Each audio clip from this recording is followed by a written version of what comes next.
Assalamualaikum warahmatullahi wabarakatuh. Halo semuanya, gimana kabarnya? Dimanapun kalian berada, semoga selalu diberikan kesehatan ya. Nah, sebelum memulai pembelajaran, alangkah baiknya kita berdoa terlebih dahulu ya.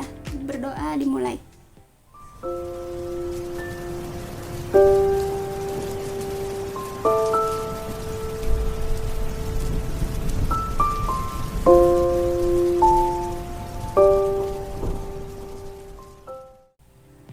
Baik, untuk pembelajaran kali ini, Ibu akan memberikan 3 tugas sebagai penilaian.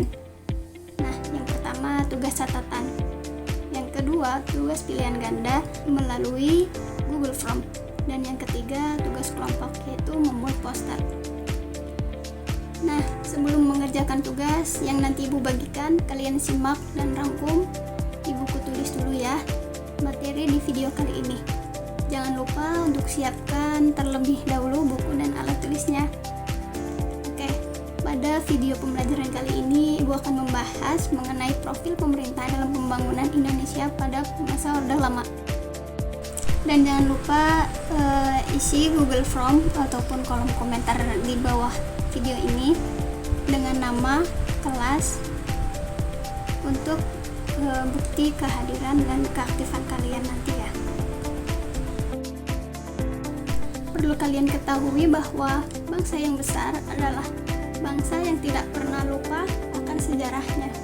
Kalian tahu tidak, ada masa di mana Indonesia ini sangat disegani oleh dunia internasional dikarenakan keberaniannya untuk berkata tidak pada ketergantungan bangsa asing.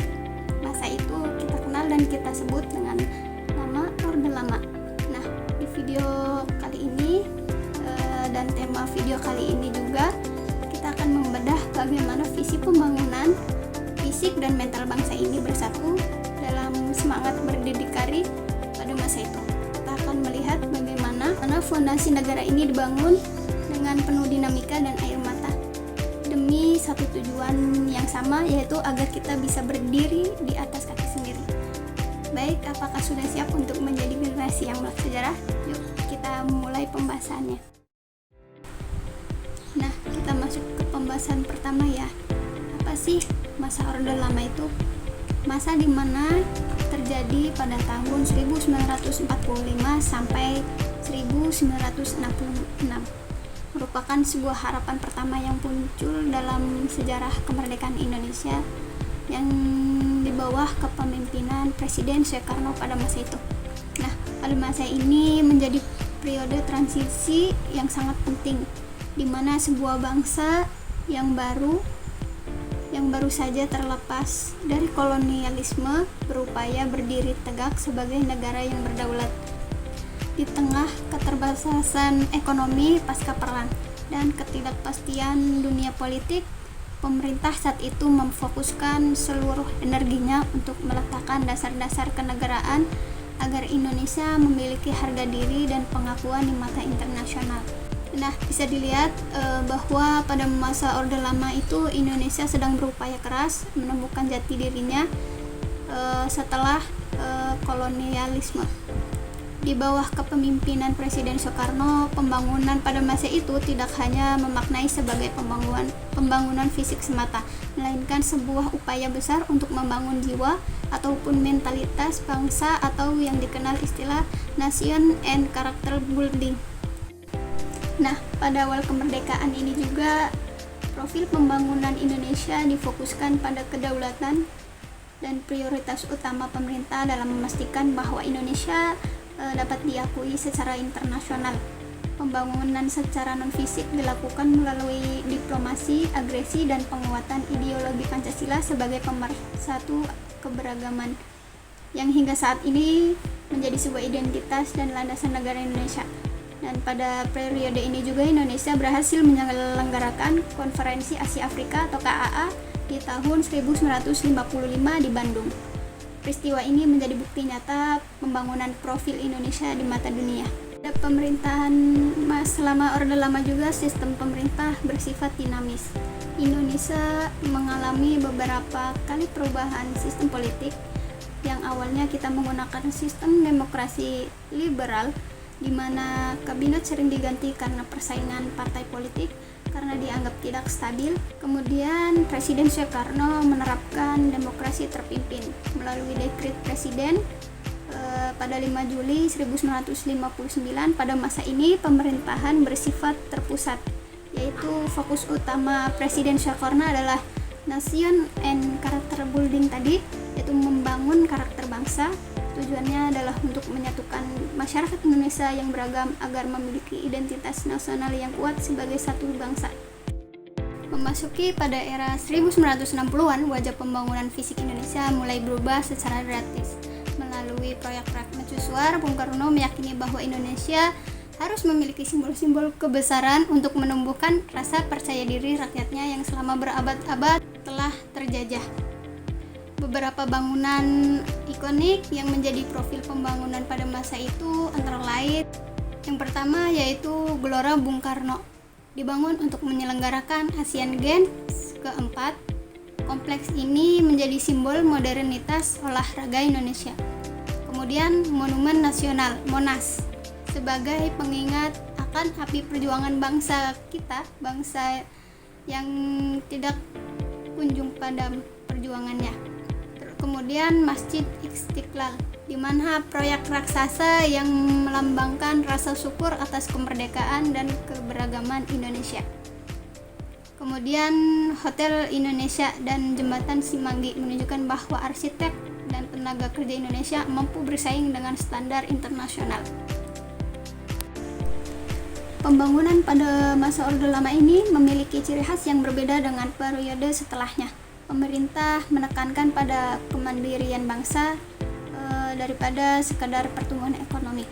Beberapa kebijakan penting pun dibangun meliputi pembangunan simbolik, yaitu proyek mercusuar seperti pembangunan gedung-gedung besar seperti Monumen Nasional Monas dan Stadion Gelora Bung Karno, bertujuan untuk menunjukkan kepada dunia bahwa Indonesia pada saat itu adalah bangsa yang besar dan modern. Konsep berdedikari ditetapkan. Pemerintah mengusung semangat berdiri di atas kaki sendiri. Tujuannya agar Indonesia tidak bergantung pada bantuan negara asing dan mampu mengelola urusannya secara mandiri. Kemudian pemerataan pendidikan, di mana upaya besar-besaran dilakukan untuk memberantas buta aksara dan mendirikan universitas negeri. Hal ini dilakukan agar rakyat Indonesia memiliki ilmu pengetahuan untuk membangun negara sendiri. Namun dari fokus yang terlalu besar terhadap pembangunan simbolis dan politik luar negeri menyebabkan sektor ekonomi Indonesia terabaikan.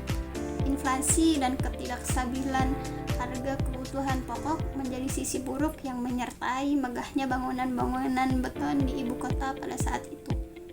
Kemudian ketimpangan antara pembangunan citra nasional dan kesejahteraan rakyat jelata menjadi catatan kritis bagi Orde Lama ini. Meskipun memiliki semangat nasionalisme yang tinggi, Orde Lama menghadapi tantangan besar, masalah ekonomi seperti inflasi yang sangat tinggi dan konflik ideologi antar partai politik membuat situasi yang tidak kondusif.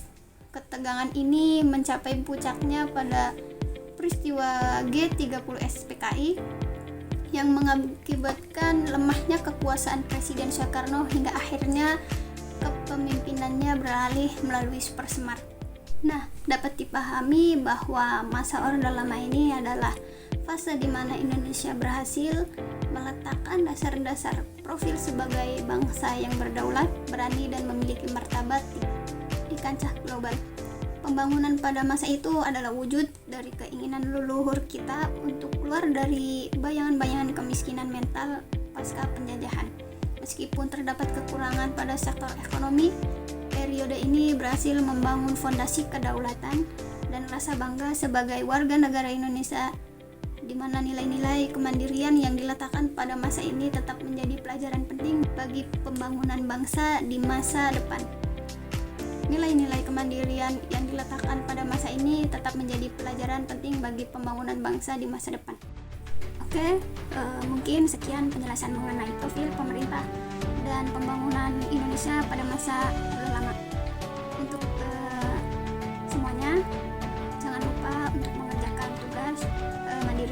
tugas kelompok melalui Google Form yang sudah Ibu bagikan di sini ya. Adapun pesan motivasi yang dapat diambil yaitu semangat kemandirian, dimana dari sejarah Orde Lama ini kita mendapatkan makna dan motivasi berharga bahwa keterbatasan bukanlah penghalang untuk memiliki visi yang besar. Kita diajarkan untuk menjadi percaya diri, semangat berdikari harus terus kita bawa di masa sekarang.